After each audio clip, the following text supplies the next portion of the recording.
Hello and welcome to the Scottish Football Show. It's a big week coming up for Scotland. 7 months since Scotland smashed Spain. And we wade through domestic matters from the Premiership down to League Two.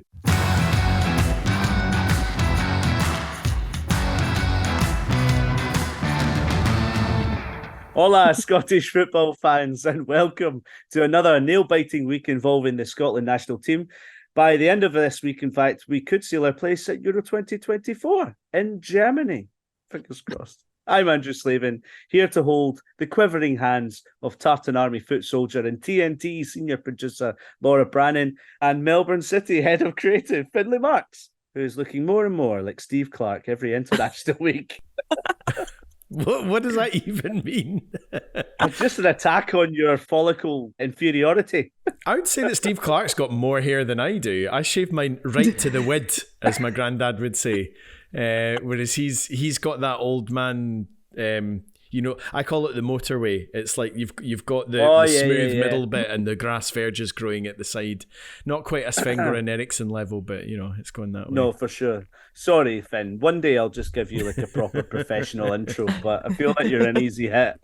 Apologies. How are our nerves before we get stuck into like a bit of a busy weekend? Nervous? Que nervios? No nerves here, mate. I'm absolutely buzzing because Scotland are going to Germany. I know Laura's nerves are pretty good because we've just heard about her flight back from Scotland on the business class, mate. How was that? What a life of luxury here, I know. I could get used to this, but I'm flying to Seville in 3 days' time and I definitely do not have business flights for that one. So, the luxury of working for a big broadcaster, eh? Yeah, but no, 3 days time I fly to Spain. I am absolutely buzzing for it. I'm really looking forward to it. Hoping for a point going into this one. I'm a wee bit nervous. I'm a wee bit cautious going into this one. I really, really want to get it sealed up in the first game and not have to rely on those classic scenes of players sitting around couches watching a TV and celebrating a game when we're not even playing in it. So I don't want it to happen on Sunday. I want it to happen on Thursday night when we're actually playing. For sure, exactly. But there's plenty of time. That's what we've bought ourselves right now.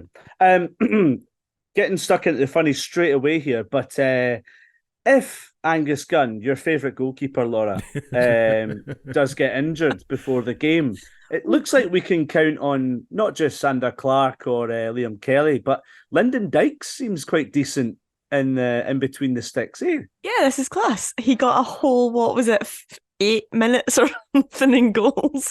So QPR were playing Leeds in the league last week, and the QPR goalie got sent off. They did their thing. And he got sent off in the 93rd minute. So it's 3 minutes into stoppage time. They were 1-0 down for most of the game anyway. But yeah, so Lyndon Dykes stepped up, took the honours, took the gloves, stepped into goal for a whole stoppage time of 5, 6, 7 minutes or so, and did not concede a goal. So still a clean sheet. What can this man not do? He's an absolute hero everywhere on the pitch. I think the really sad thing for Liam Kelly is that Lyndon Dykes is probably ahead of him now in terms of getting a goal in game for Scotland as well. Poor Kells. He is never going to get his break. True. Right, funnies. Any more? Did you see this, Andrew, the Martin Boyle jump scare?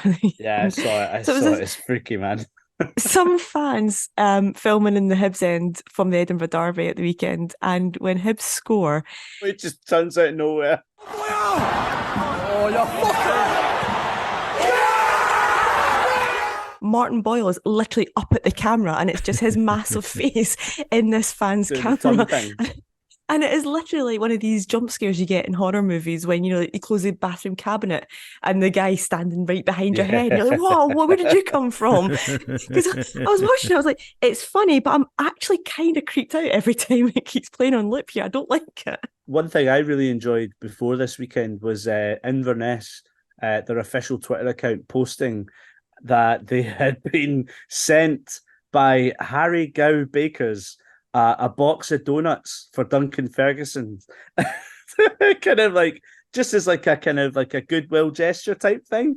And Duncan Ferguson's posted there with like a box of like 20 donuts. Now they're called Harry Baker's dream rings. And these guys, I mean, they're fucking donuts, all right? But there you go. But they're absolutely coated. Honestly, they are dripping in icing. Absolute class. They look great. But what I really like about it is just, I wonder if that food and Duncan Ferguson is going to follow. I remember when he was at Forest Green Rovers, and we spoke about this last season in the podcast, I think, when he had to advertise vegan croissants, because Forest Green are obviously a vegan football club, and they're all kind of they're owned by the Eco Warrior Dale Vince and stuff. But the way he describes that is amazing. I want him to start advertising more food products. It's so good. Big Duncan Ferguson here for Forest Green. Look what I've got. I've got some lovely vegan croissants called La Boulangerie. I think that's how you pronounce it. And they're fantastic. And if you keep on eating one of these a day, you'll look like me in the end. I'm just going to try one of these lovely croissants. Yeah, they're very nice, in fact. Quite nice, eh? Have that with your breakfast? I think I would, yeah. I think I'd take them home and actually have them for my tea tonight. A boulangerie is tasty, no matter how you say it. And believe me, it's very difficult to say it, but it's very tasty. La Boulangerie. The way he says it's great. I just love the way he talks. I just love the contrast between the two places, Forest Green Rovers and Inverness Caley Thistle, because you're right, it's like that one's slightly gentrified kind of snack, vegan croissants and stuff, and you go up to the Schneck and it's just like fucking massive iced donuts, the dream rings, delicious. Yeah. It's absolute quality. What is the deal with football characters and holding things? Do you not remember Connor Salmon and the pizza? Oh, it's the best one. Yes. Was that not because he got man of the match or something though from Yeah. Pizza Express? Was it Pizza Express sponsored Partick Thistle for a while? So their players had to hold the pizza box. It was delivered at full time, but I think they lost the game. So he's just an absolute raging holding this pizza box. His face was open tripping. with the pizza on full display. It's just so classic a photo. Honestly, I remember there was also a time when Fraser Forster, when he was at Celtic, just held things. Every time they did a photo call, he was just giving things to hold up, whether it was an advertising card or something. Just stop giving footballers things to hold. It just becomes a joke. Know. But that Connor Salmon thing, I mean, nobody likes fish on a pizza anyway, so there you go.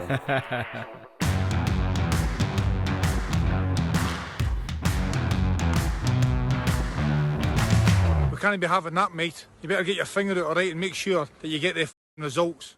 Newsy things. The boring things is news, or is it? Where do we start here? I think we start with the really exciting stuff. With Cinch is ending its sponsorship a year early with Scottish football. Well done, Neil Doncaster. We feel loved. It's so meta because it's so Cinch that Cinch are pulling out of their own sponsorship deal a year early. So that'll mean a loss of, it'll mean no sponsor to start with because there's nobody in place to take it over, and 1.5 million that won't go to any of the league clubs. But I think it's it's funny, we can have a go and stuff at the SPFL. I think there was actually a really interesting tweet that SPFL Media Watch put out, where they kind of delved into a little. I would encourage people, if you don't follow that account, it's brilliant. It's really good. It covers so much around the sport on a daily basis. But they were talking about what happens from here, and it's a really difficult market. Even if we were good and competent at trying to market ourselves, which we're not, I don't think. It's a really difficult market for any sport to try and find sponsorship in. So it's not great news on the face of it, but there could be longer term implications. And how long it's taken to find sponsors for the domestic cups as well. I feel a bit nervous about where this could leave us in terms of sponsorship of the league. Where's Tunnocks when you need them? Bring them back. It's just a bit depressing to think that they had a 5-year contract, they had a get out clause after 3 years, and they're executing it. It's just a bit. You can almost see it coming. And at a time when we're complaining last week that there was no TV coverage of any games, we're complaining this week because the Edinburgh Derby was completely blacked out. Yeah. And you're just thinking, you're looking ahead to 2029, and you're thinking it's so far away. The state of our game over the next few years, who's going to rescue us? Who's going to actually shake it up here? Now, come on, shake it up. Who could sponsor the Scottish Premiership or the SPFL? Who could do it? Dream Rings? Dream Rings. Harry there we go. SPFL? The Dream Ring Premiership sounds incredible. I mean, that sounds like something from Lord of the Rings or something like I was going to say, it sounds like something at Mario Kart or something. Yeah, I think there's loads of possibilities. Stay positive about this. Well, I think to bring it back around to a serious part of the conversation, I think there's good value, I think, for businesses and organisations if they want to enter a sponsorship deal. Again, in this post by SPFL Media Watch, they were talking about how the banking sector could be a good option. Something like Chase, in particular, could be a good fit because they have no active sports sponsorship, and it's a really good way for up and coming organisations and brands to get their profile raised, which I think would happen with Cinch. Like, who knew what Cinch was really before they took on sponsorship of the SPFL? Now everybody knows, and Ryland's like this kind of like amazing figure in Scottish football now for the last couple of years. I think one of the positive things is that there's also that Scottish football marketing now exists, and it's in place to try and facilitate the sponsorship deal with a commercial director in place. So I think that should mean that there's a person in-house whose job it is solely is to chase this stuff rather than punting it out to agencies. Or I think with the Cinch deal, you know, it's kind of like jobs for the boys. I think like there were people involved with Cinch who go way back to the people at the top of the SPFL, and it was like quite a cushy thing for both parties to get involved with, without it necessarily being the best value for the main stakeholders, which are the clubs. And I just hope that given this time, it could be a bit of a blessing in disguise where we're not locked into it for 5 years. It was an all right deal. It wasn't amazing. It was signed during COVID, which kept the clubs going.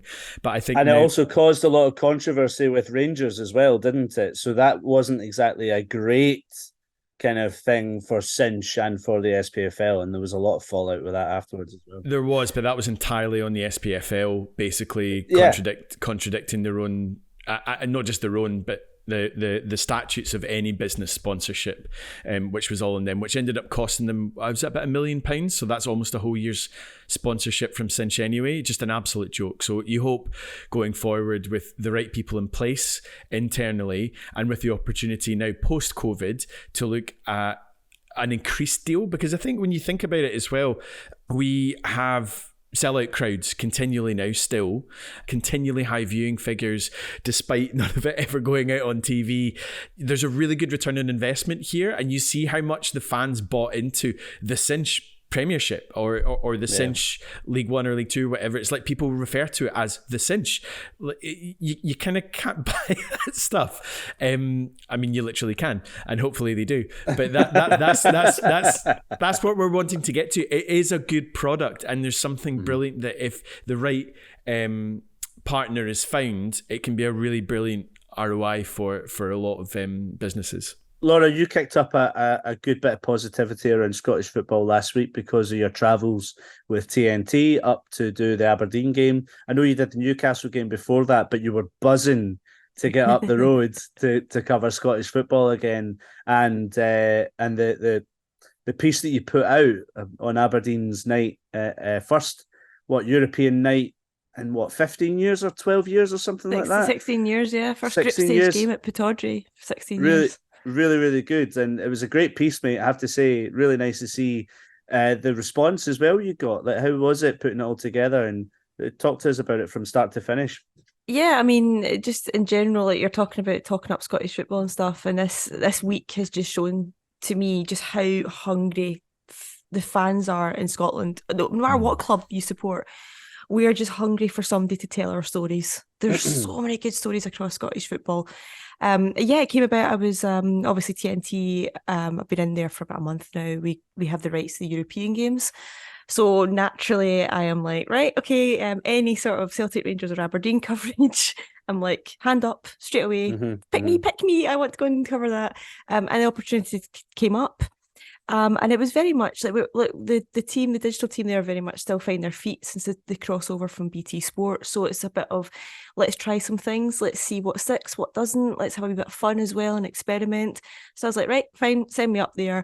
I was quite confident of being able to talk to people, put something together. I didn't quite know at that stage what I was going to put together, and it all just sort of nicely fell into place. Spoke to a range of people just about how exciting the occasion was. So yeah, first home group stage match in 16 years. Obviously the result wasn't the best. They were obviously going for the win. They very much was probably the most winnable game of the group out of the 6 games, so it was a wee bit disappointing, but I still wanted to just produce a piece that showed the overall magnitude of the occasion and the excitement that surrounded it, and that was including by speaking to Alan Burrows, the chief exec, speaking to the guys who set up the TIFO display, speaking to a supporter, and we got one of the players as well, and all of them just sort of encapsulated that excitement and occasion. And yeah, it came together quite nicely in the end. It was a very long night putting the edit together, but I was like, that's the sort of thing I absolutely buzz off of. Right from being back in Scotland again, covering football. Obviously, it's been the first time in about just under a year and a half now since I left Motherwell. And it was just you as well. Just me. There was no support. Nope, just me on my own. That's tough, man. Yeah, just sort of winging it and making it up as I go along, basically, with a kind of half plan in my head. And with structure and producing skills. But then in a way that sort of makes it easier when you're on your own, because you don't have a set plan and you are sort of winging it on the ground. It does make it slightly easier when you are on your own and you can just adapt to your own plans and times and messages you're getting in, and everything changes obviously at the last minute. But the feedback I got was actually really quite surprising, quite overwhelming, because I put it out, obviously we put it out on Friday night, and the reaction was just like, everyone was just like, this is great, this looks so good. And I since went to the St Mirren Rangers game, and I had some of the reporters and the journalists come up to me and say the same. They were like, it wasn't just Aberdeen fans, it was people in the industry and supporters of other clubs saying on Twitter and in real life in person, just saying like, yeah, we don't have anything like that, and we don't, and that's what frustrates me so much, because in an ideal world I'd love to, run the SPFL and do these stories for all clubs, all 42 of our clubs, because everyone, no matter if you're Celtic or you're Brecon or you're Arbroath, whatever end of the country, right, you've all got stories to tell. And whether it's a league game or a European game or a cup game, whatever, or if it's just one individual player or a manager story, our game is so good. And coming back up here again for a couple of days, normally when I go back home it's for Scotland games, but to go back home during league games, it was actually really nice, and it brought that kind of fire back to my belly again, because I was like, right, this is where my passion is. And like, it's great. I absolutely love, and I'm not getting like carried away here, I absolutely love the fact I get to cover, like I covered Arsenal and Brighton and Newcastle in their European games. Fantastic experience. But it's when I get to go home and cover our teams, I'm like, yeah, means more. The heart and soul is here, and I hope that comes across in my work as well, and the fans see that I'm telling these stories. I just want more of it. I just want somebody out there to be doing. You can only do one game at a time, pal. I can't do it myself, so just want more people to do it, because we all want it. Like, I want it the same way. I want to be able to watch it the same way everyone else does. There's definitely the appetite for it. It's just the resource for it, and good on TNT for sending people like yourselves out to do it and having the freedom to be able to do it as well. It's really important. I know those guys really well, Laura, and the fact that they're pushing you and allowing you to do that stuff is absolutely class. Right, absolutely. We should say this podcast has no sponsors. We do this all off our own backs. How about Cinch? Cinch are looking for some business right now. Yeah, maybe this can be the Cinch Scottish football show. Maybe that's enough for them. But if you do enjoy listening to our dulcet tones, you can also see us on YouTube and Twitter and Instagram. That's so lame, Laura. Lame little wave. But your support keeps us going as well. So definitely plug us. And also, our last chat with Derek Ray and Rory Hamilton was so good. The full interviews of both of those are on YouTube, so you can catch that. It's excellent, if I don't say so myself. It's about an hour long as well, so they discuss a lot of things that scrap it then. Left on the cutting floor for the episodes. Yeah, I think it's about 52 minutes or something like that. But it's well worth checking out. All right, keep going. Yeah, it's good, and also as well the interview, the full interview we did with Stephen Robinson, the St Mirren manager, is up there as well, which is just we're so fortunate to be in a position in the industry where we do have these contacts and we do know these people, and they speak quite openly and freely about their jobs, which a lot of them are fans first and foremost, as well as being professionals within the sport, whether that's in a management capacity, whether it's in fan media even, or whether they're some of the most celebrated commentators we've got in the game. So yeah, well worth checking out if you've not watched any of the YouTube content that we've got. It's really good because it's not really us talking, it's our guests. Yeah, that's the best bit.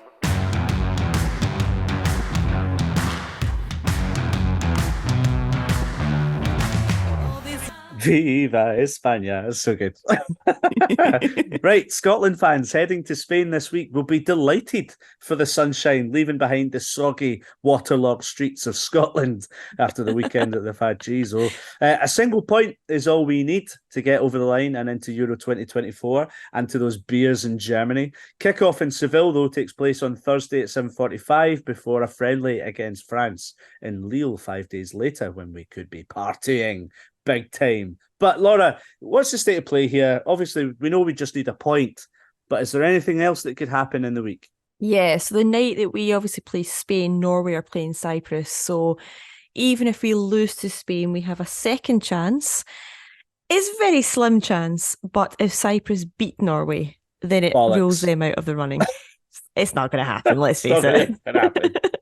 No, I mean, if Georgia couldn't get that last minute equaliser a few weeks ago, it's not going to happen.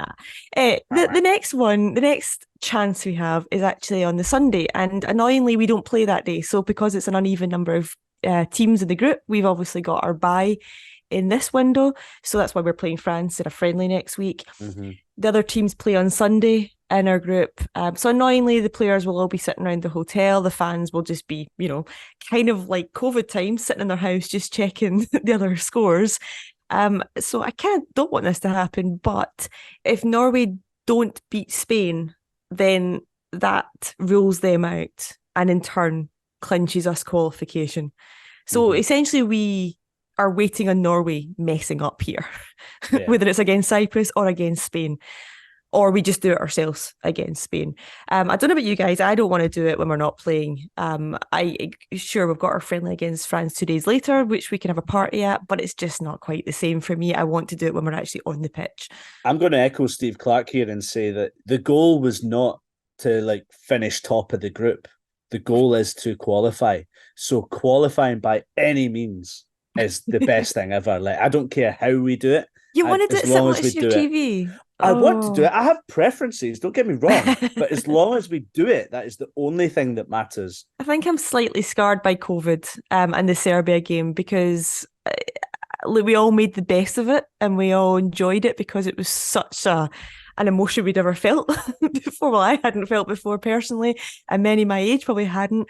But I want to at least be there, or if I'm not there, and I know not all fans will be obviously in Spain, but I want them to at least be in their normal environment, whether that is in the pub with their friends or at home watching it with their families or whatever, just not on a Sunday night checking live score and seeing that no notifications are coming through. It's just not the same.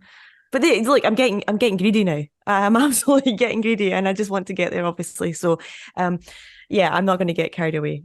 You're right. I need to concede that any way is the best way. I just wanted to come back to something that you were saying just there, Andrew, about the goal was qualification, and of course you're right. But I think it's sometimes things change during the course of qualifying or a campaign.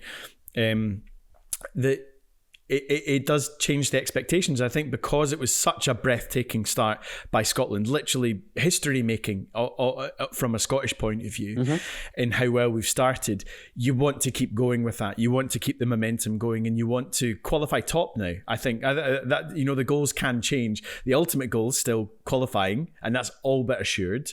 I think it will happen. This international break, but I think then just because you've ticked that box doesn't mean that you can't push yourself to keep going on, because there are benefits to finishing top. The further up we qualify, the better our seeding, and the better our draw, the better the likelihood of hopefully for the first time ever getting out the group stages, which would be, an unparalleled dream for Scotland fans. Nobody's ever seen it in their lifetimes. It would be incredible. So I agree with you. Like it is the core thing. But I think we're at a stage now where it's not wishful thinking. Like, I think this is where you want to start to get to be, kind of in the same way that England going into qualifying groups will be like, all right, okay, so when we qualify, blah blah blah, we'll tick these boxes and do stuff. That's where we want to get to, not just praying and hoping, wishing against wish that this time will be our time. It's like, nah, it's every time now, but just how well are we going to do it? We're going to get there. We got Spain, fine, well, let's see if we can finish top, and we've given ourselves the best possible platform to do that. So I'm really not just excited, expectant. I expect now a lot from the Scotland team, and I think that's a great place to be.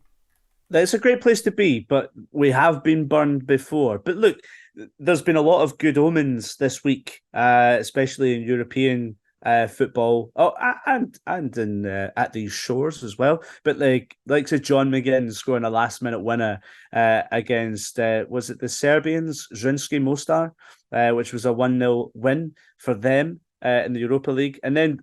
Amazing story. Scott McTominay coming off the bench for Man United at like 87 minutes, then scoring a goal that was disallowed in 90 minutes, then scoring the equaliser in 93 minutes, and then a winner 4 minutes later. Like absolute pandemonium against Brentford. Like just that, I don't think I've ever seen an impact like that. Maybe I have, but yeah, just insane. I just hope that we haven't, blown our load too early. They're just getting warmed up, mate. They're just getting warmed up. Just warming up. And even you look at Lewis Ferguson as well. So he was captain in Bologna at the weekend. Aye. They were 2-0 down to Inter Milan. He won the penalty. Yeah, he won the penalty that brought it back to 2-1, and then he set up the equaliser as well.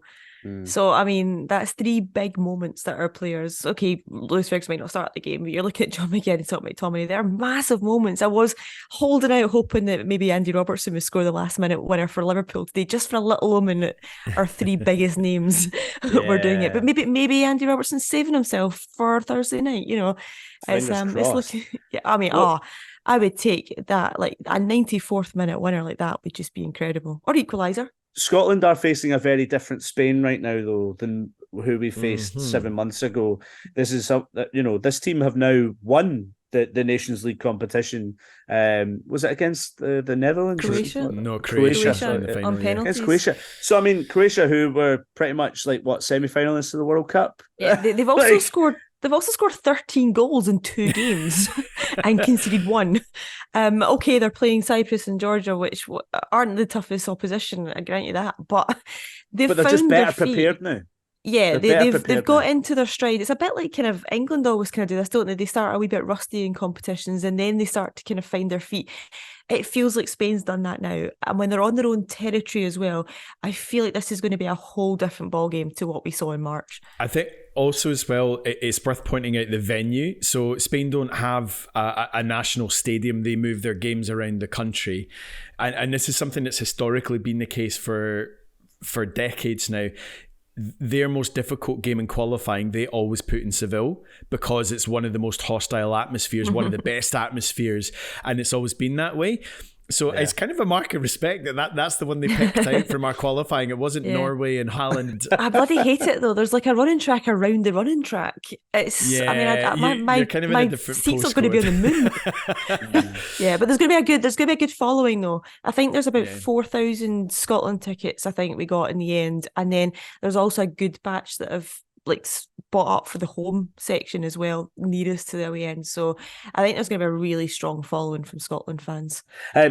There's also the negative aspect of not having Keiran Tierney in this match as well, and it's led to a lot of people kind of suggesting, will Steve Clarke change the way he sets up, because we've been a very kind of rigid team for quite a while, which has worked for us excellently. But will he change his tactics? Do you think we'll see something different? I don't think we'll see the likes of Scott McTominay playing centre half again. Surely no. We can't be seeing anything like that. But I wonder if even we do have flexibility, and the likes of Aaron Hickey could potentially play on the other side to kind of back up Robertson. I know he's played that role before. He hasn't in a long time. But do you have any kind of trepidation towards Steve's potential tactics in this? The most predictable way I see him doing this is putting Porteous on the right, Hendry in the middle, and bringing in Liam Cooper. Now, Cooper has been coming back from an injury and hasn't played too much for Leeds recently. So that makes me a little bit nervous, but he's also the one that he relied on to replace Tierney the last time he played Spain when Tierney was taken off. And I'm just kind of looking at the options. The options basically are John Souttar, Scott McKenna, or Liam Cooper, and it's how you fit them in. The biggest thing for me is the issue of pace. It's not always something that you need. I think it does help, especially when Spain don't really tend to play with like out and out forwards, but they've got very quick players, and especially coming in from the channels. So it's the pace that worries me, which is why Cooper might not necessarily be the best option for that. Or Scott McKenna or John Souttar. Well, I was going to say, in terms of pace and form, John Souttar I don't think would be the best one. Of those three, I would actually say Scott McKenna is probably the best. I know historically he's not been the best necessarily for Scotland, but I think he's really grown as a player in the last 2 years of the Premier League, playing for Nottingham Forest. But then it's Steve Clarke, so I think he'll probably go with Liam Cooper, because it's like, if he's done it once and it's worked vaguely before, he'll do it again. But I do think we've got options, and it's how we combat it. In that pace versus reading the game, and also giving us an attacking outlet as well. Defensively it's interesting, and we'll definitely miss Tierney. That's one word for it. But I have faith in the squad that's there. I do, and I think when you see the stature that other players previously, so Porteous is a good example where you're just a bit like, boy, he's a bit of a liability, he dives in, this, that and the other. He's really grown in stature, whilst he's, in his laterally at Hibs and obviously at Watford, he's grown all the time, but in his last number of international games he's been excellent. So I think you trust in the squad, and you trust in the team mentality that no matter what 11 men are taking the field to start with, or who's coming in halfway through the game, you trust them to do the job, and you trust in Clarke to do the best that we can there. It's a hell of a place to go, and it'll be a backs to the wall performance, I think, but you just never know with a Scotland team.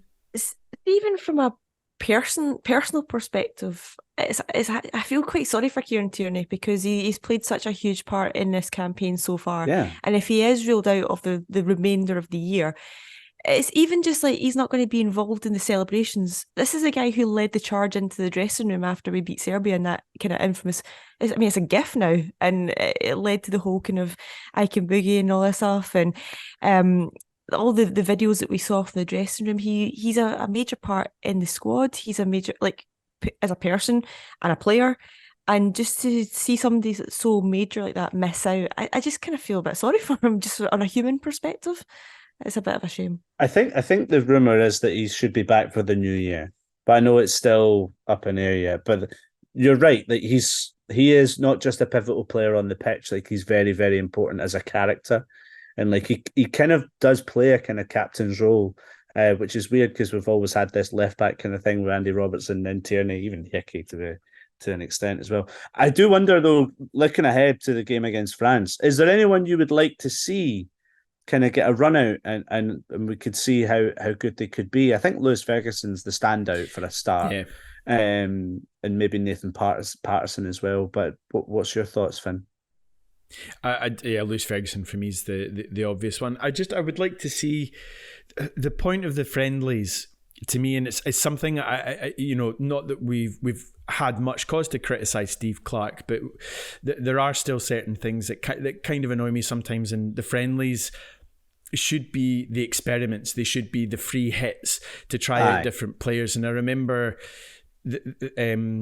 it was before Craig Gordon got his leg break, and I can't remember who the friendly was against, but we were playing a friendly. Turkey. And he's Turkey, yeah, that's who it was, yeah. And I was just like, it made no sense to play a goalkeeper the wrong side of 40 who's great and amazing, but we know what he does. Why on earth wouldn't you give at least 45 minutes to one of the other goalkeepers, whether it was Andrew Clarke or Liam Kelly at the time, or both? I want to see us experiment with systems and players, and just give minutes to these guys as well. You never know. So we've barely seen, Jacob Brown in a Scotland shirt. Mm-hmm. Give him minutes, see what can happen. Maybe start Kevin Nisbet rather than Lyndon Dykes, like that kind of thing. Try and keep things fresh within the squad and keep players hungry, because I think there is a notion that's worked really well for Clarke, which is that he knows his boys and he sticks with his boys. And actually that's borne such fruit for us because he's stuck with players and we've got a system and it's fairly rigid. But the flip side of that is, what's the incentive for other boys on the outside? It's just unless somebody in your position gets injured, you're not going to get in the team. And I don't think that's the way it should be. I think it should be a shop window to Steve Clarke for these players that are on the fringes to get a shout, get at least 45 minutes and be like, go out there and impress me, give everything. I know it's against France, it's against one of the best teams in the world, but go out there and give it everything. And even if we concede 3 goals, it doesn't matter, it's a friendly. That is the point of it. I'd rather try things in these games and it didn't work, great, okay, well, we know what the formation is and what the team is going to be once we get back to the real stuff in the competitive fixtures. So that would be my plea to Steve Clarke, is just let's get a few more fresh faces into the team, try out a couple of different things and see where that takes us.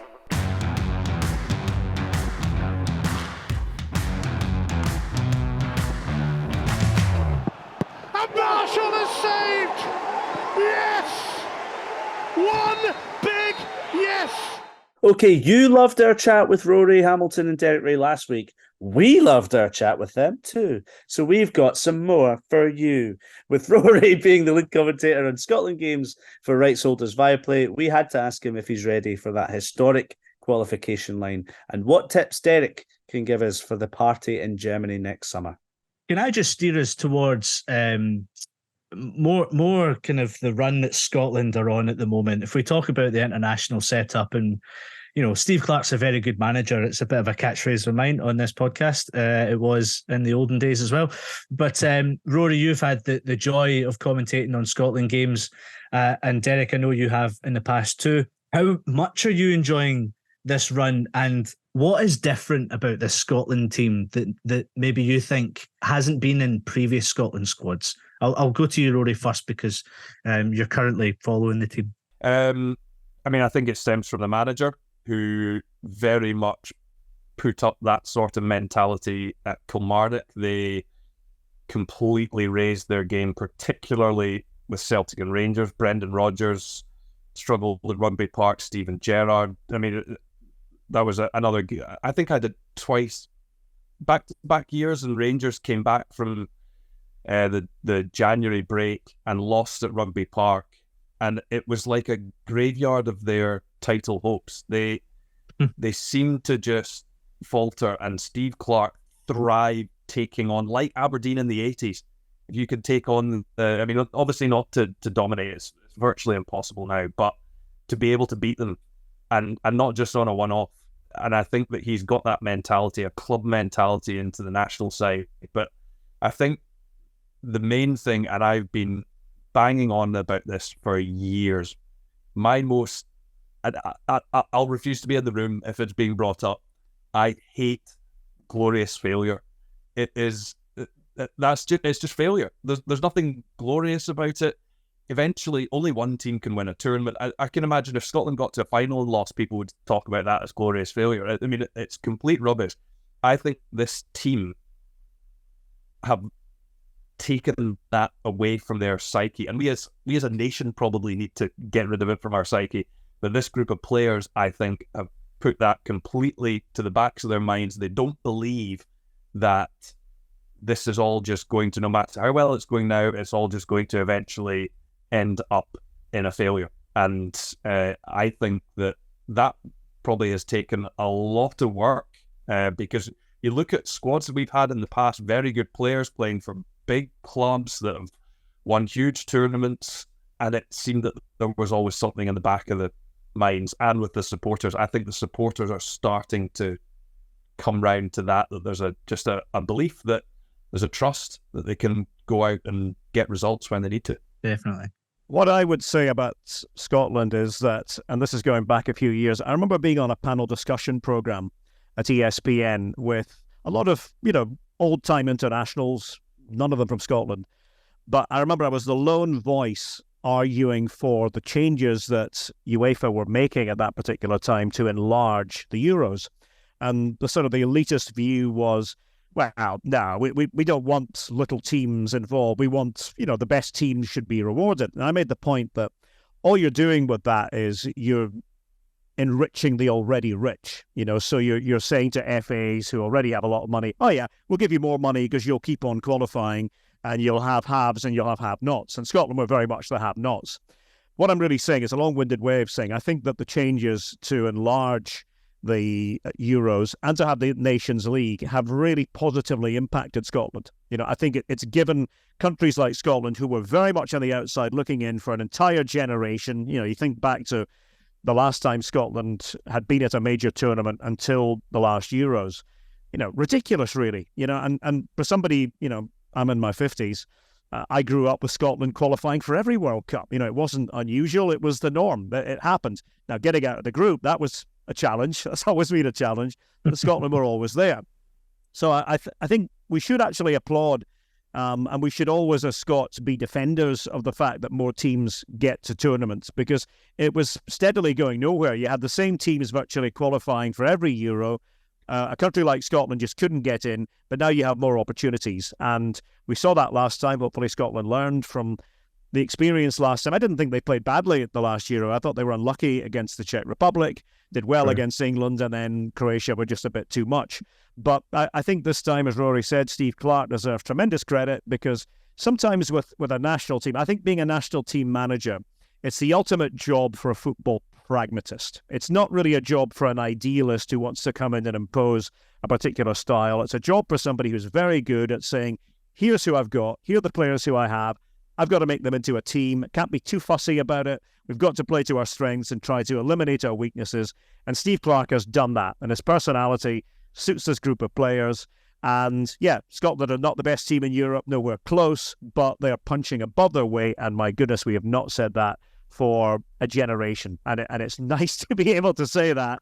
And I hope Rory and I are at Scotland games together, because I'll be there working for US TV on the Euros, and I don't know if I'll be covering Scotland, but I very much hope so. I just wondered if that argument that you presented to UEFA, Derek, if you could do the same for the Champions League as well. Well, that's right. Yeah, that'd be good. No, 100%. Exactly. I mean, a huge believer on that. That I think that. And it's amazing just how ordinary people sometimes talk about, teams have to deserve it and they have to be there on merit, but they're not looking at the silly financial situation in football nowadays, where the rich just get richer and richer and richer. And every so often we have to do a lot, I think, in football to level that playing field financially. Just that's a big question that always comes in a lot of Scottish football fans' minds, especially on Twitter and the other social media, is kind of enlarging the domestic league as well. Do you think that's different, or do you think that kind of follows the same sort of thought pattern? Do you think the top flight should be? I know we're going away from Scotland here, but just your thinking there, it kind of adds to the element of maybe the top flight should be extended to like a 16-team league, or is that different, do you think? No, I think there's some logic to that as well. Although, see, a lot of people in Scotland always point to the fact that what they might see as the golden era, and that golden era, you could argue, was the 80s, when you had four really, top sides. You had Aberdeen and Dundee United, who arguably in the 80s were better than Rangers and at least as good as Celtic. And you had real competition at the top end of the table. And that came on the back of the creation of the top 10.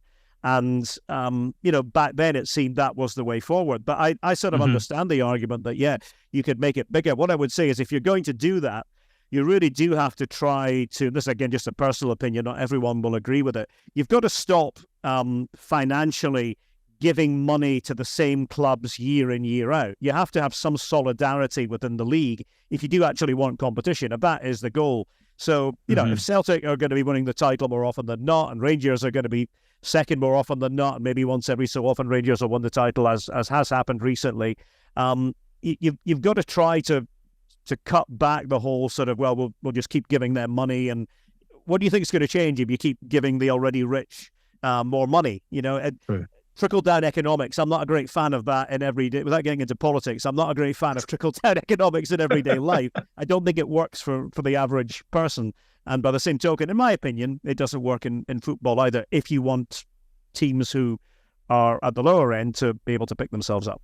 It's the same argument as well for the Champions League, isn't it? That if Celtic and Rangers would be the ones to make that argument, because they're the most likely to be gaining access or trying to gain access to the Champions League, then yeah, there needs to be an understanding that is the same situation that happens in Scottish football. And the other thing that I know that broadcasters love, the old firm, Celtic, Rangers, whatever you want to call it, and they want as much of that as they can possibly get.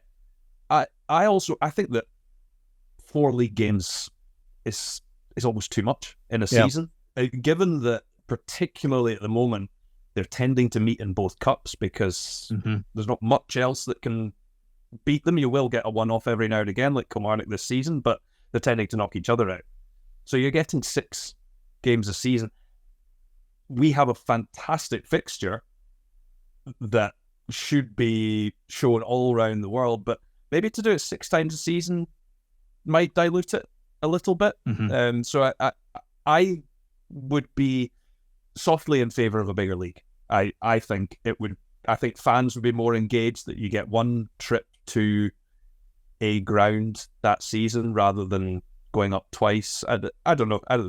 I just think that would. I think also that the teams in the Championship are not significantly weaker than those at the bottom of the Premiership. I mean, we saw that with Partick Thistle at the end of last season against Ross County. They were really unlucky, but there's a collection of teams at that level which I don't think they would weaken the league at all.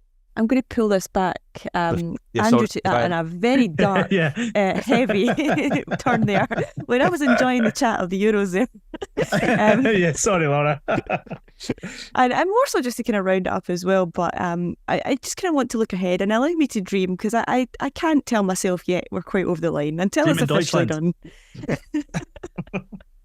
Yeah, until it's officially over the line. I'm not going to say those words, but yeah, if we do get to Germany, I feel like Derek would be wasting an opportunity to ask the perfect person for what can we expect here? Because as a fan, I see this as the perfect tournament. It is in one country. It is one that is the perfect size in terms of transport, moving around.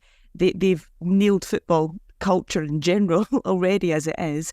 What can we really expect if we go to Germany, and where should the fans be looking to go? Because obviously right now we don't know yet where the games are going to be. And can I sleep on your couch? Because I think hotels might be hard to come by. There's a queue. Yeah, you're not the first to have made that request. How many couches do you own?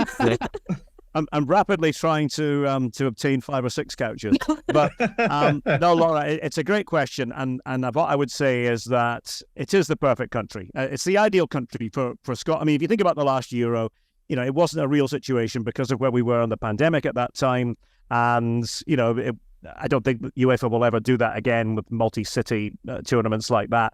You're in a country that is a real football country. What's interesting is that there's sort of a crisis of confidence with the German national team at the moment.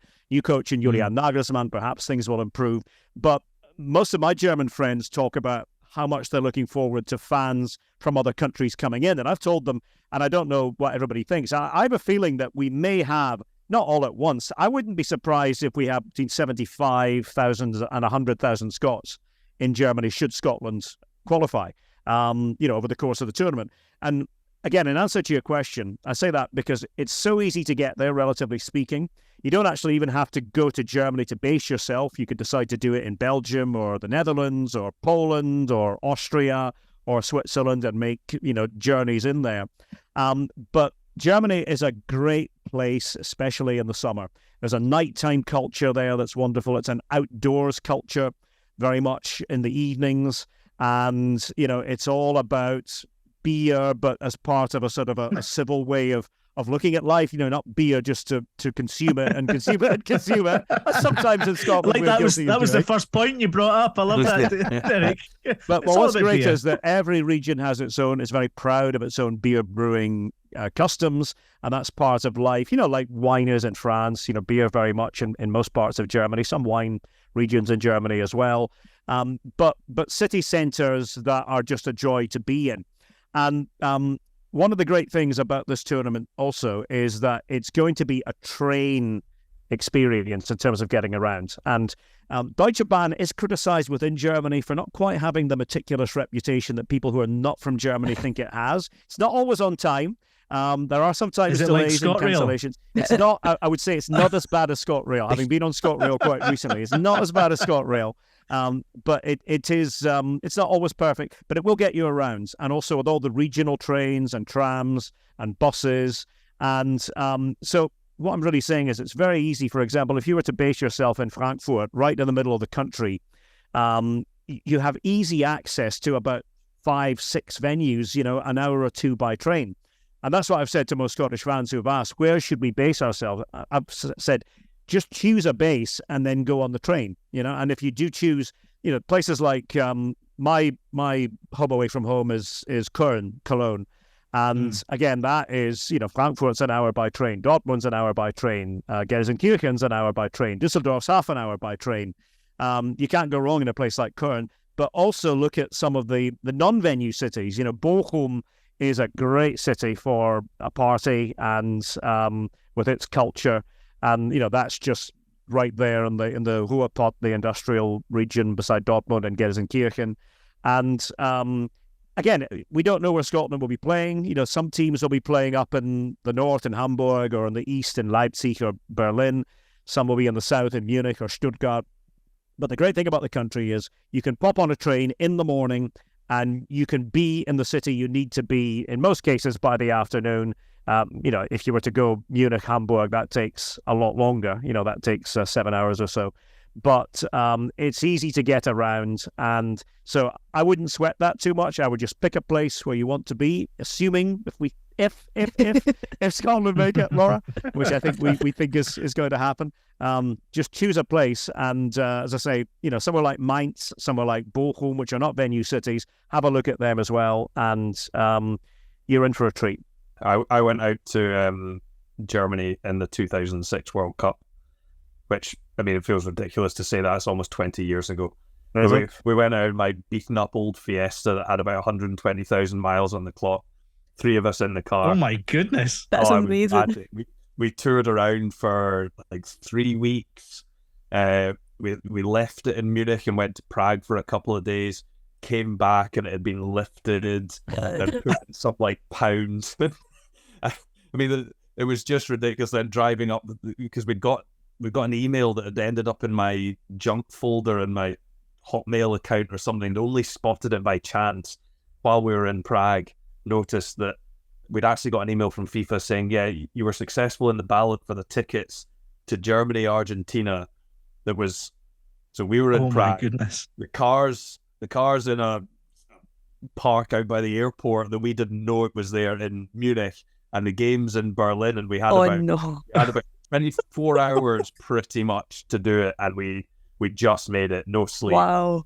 But to back up everything that Derek has said, Germany is by an absolute mile the country in the world that is best set up to host a major tournament. And that's, I said that in 2006. Obviously, times have moved on, but having been there with Scotland and Dortmund, when you also got included in your match ticket, I think it was about €20 to watch Germany, who had just become world champions. You got your train fare included in your match ticket, and when you got into the ground, you got a beer and a Frankfurter. It was all included. Like, they treat their supporters so well, and then having done it with work, it's been fantastic. I was just in Frankfurt 2 weeks ago with Aberdeen.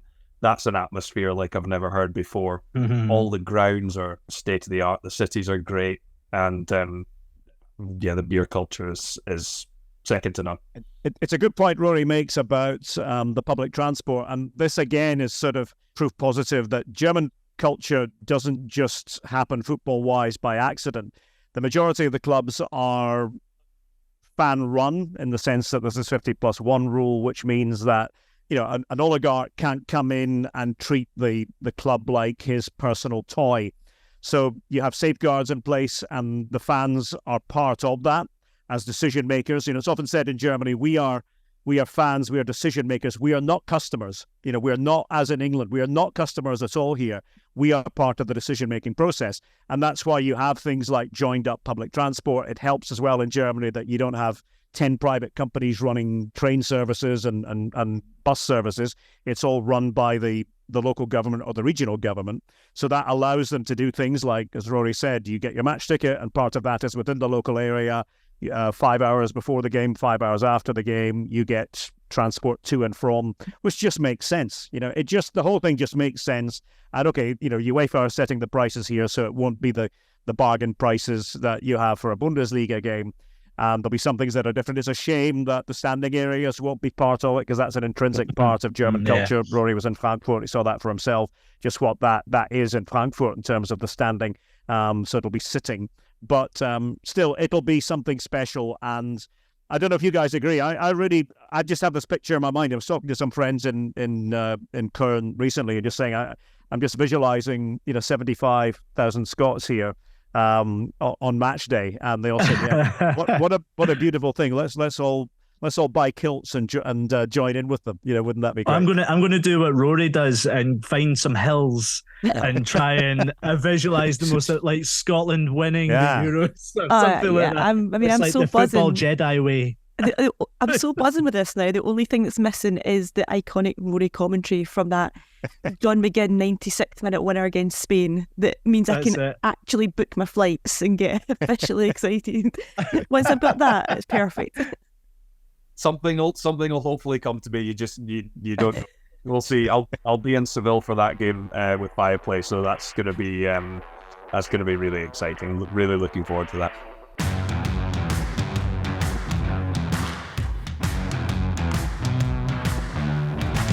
The dogs bark and the caravan passes. The caravan keeps moving. The caravan keeps going. Okay, let's do our Premiership, Championship, League One and League Two recap. I'll take the Premiership because I want the glory. So we'll do it that way. I am the king of this castle. Rangers, they beat St Mirren. They ended their unbeaten league run, 3-0 win. James Tavernier with a brace. His second actually was an absolute peach. So a positive end to a difficult week for Rangers after they sacked Michael Beale. Questions, though, still on the board as they look to appoint a new manager. Steve Davis is still in interim charge, but there's names being bandied around. Felipe Clement, Pascal Jensen, Kevin Muscat are all in the running, so it's probably going to be Derek McInnes or David Martindale in the Ibrox hot seat.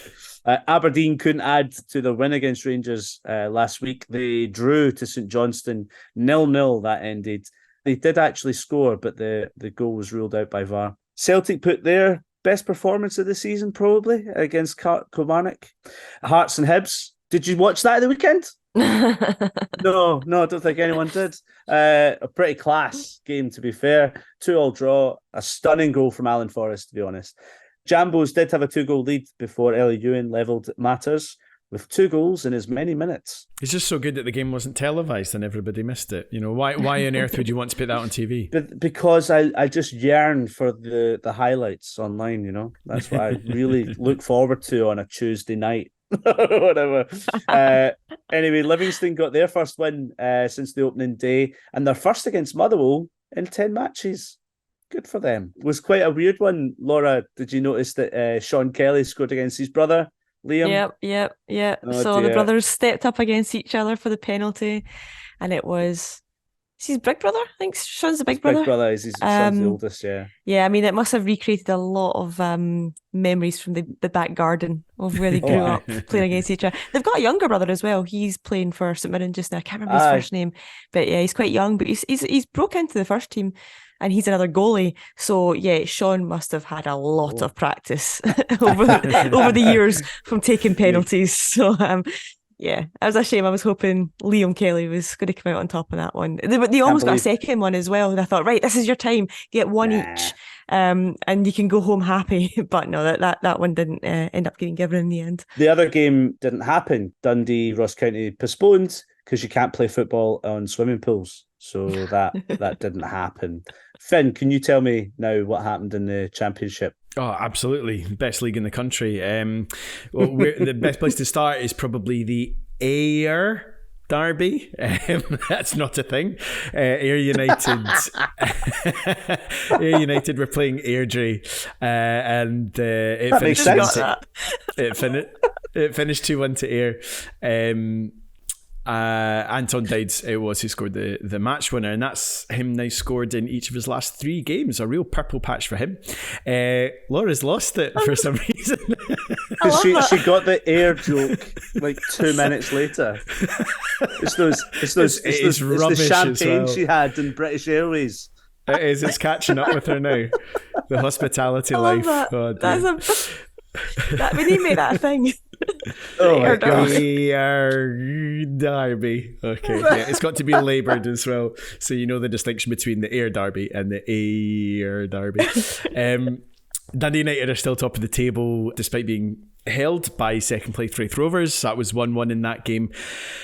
Not a lot of goals in the other games. 0-0 between Queen's Park and Morton, although I think the Spiders will be happy with that because it ends a run of 5 straight defeats in the league, during which they've conceded 17 goals. So a point and a clean sheet, happy days for them. Also, here's another one for you, Laura. Goalless in the Jaggy Derby between Caley Thistle and Partick. Laura's gone. That's it. It's ended. It has to be a name. The Jaggy Derby. See, why are Cinch walking away from this? Look at what they're going to miss out on. I actually think this is a good result for Caley because so they're still undefeated under Big Dunc, and Thistle have really been taking some big scalps recently. They've had some big wins and big scorelines, so that's 4 points from a possible 6 in the first 2 games under Big Dunc. So yeah, that's how the championship's looking. Has to be down to Big Dunc's dream rings. Oh dear. Let's move on. Championship is done. In icing. Absolutely dripping in icing. Let's move on to League One, Laura. Take us through it. Not as exciting as the Ayr Derby and the Jaggy Derby anyway. No, it was the top of the table clash between Falkirk and Hamilton Accies, which was significantly more disappointing than any of that put together. Both of them on this unbeaten run, neither of them blinked yet, both level on 23 points. And it's still honours even because the game ended goalless. So Falkirk cinched it, lads. Yeah, really looking forward to that one, but that was pretty rubbish. Falkirk still on top. They're on goal difference, and Aki still have the best defence in the league so far. Queen of South, they're on 5 straight defeats in a row. Andrew, you must be absolutely loving life right now. That wasn't great. Another 1-0 loss to Stirling. Stirling Albion win that one away from home. Queens play local rivals Anna next. That's an important game for the Doonhammers. Yes, it is. Doonhammers? What did that say? What did that say? You said Doonhammers. Doonhammers. It's the Doonhammers. Sorry, I didn't implicate my I look southern forward accent to the there. Doonhammer Derby. Spending too much time in Aberdeen this week. That's what it is. So, they're really good for their Doonhammers. I didn't engage my brain to the south of Scotland there for my dialect. I'm in Trose and Cove Rangers. They both get back to winning ways as well. But Kelty Hearts, they're the story of the week from League One, hammered Edinburgh City 4-1. First back-to-back wins of the season. Finn, what about League Two? Peterhead are still leading the way in League Two. That's 4 straight wins for them. They won 3-1 away at Forfar. Dumbarton are pretty hot on their heels. It's like you're saying the classified there. Peterhead. Oh no, you'd say it goes the other way. So it's like 4-1, Peterhead 3. That's the way you would do it. You always knew by the inflection which way it was Oh going. yeah, you've absolutely got a voice for the classifieds, Finn. That should be our SPFL roundup every week. Just Finn reading the scores. Yes. Spain 0, Scotland 5. Yes, please. That would be great. Dumbarton are hot on the heels of Peterhead, though. They absolutely pumped Clyde 4-0 with both Tony and Ryan Wallace on the score sheet, each for the second week in a row. There's only 2 points between Peterhead and Dumbarton. There was a big win for Spartans. A great game between them and Stranraer that ended 4-3. Spartans were actually 3-1 up before Stranraer pulled it back to 3-3. But Blair Henderson scored the winning goal 5 minutes after Stranraer had levelled it, which pushes them up to 4th in the table. So the Spartans are going great guns in their first season in the league. Elgin v Steny and Bonnyrigg versus East Fife all called off because they were also swimming pools. And that's where we end League 2 and the SPFL. I did see somewhere, I can't remember where it was, but someone, whatever club it was, club account said there will be a pitch inspection tomorrow with a picture of the pitch, like literally submerged in water. Someone commented saying, who's the referee doing the pitch inspection? Fucking Aquaman. It's so good. Oh, God. This is it. This is Scottish football in a nutshell. Right there. Absolute class. So that's it for another week. Thanks, Laura. Thanks, Finn. I extend my thanks to Rory and Derek as well for lending their dulcet tones. So good. Pack up your dream rings, lads. We're off to Germany. Right, go and listen to something else now. Go away.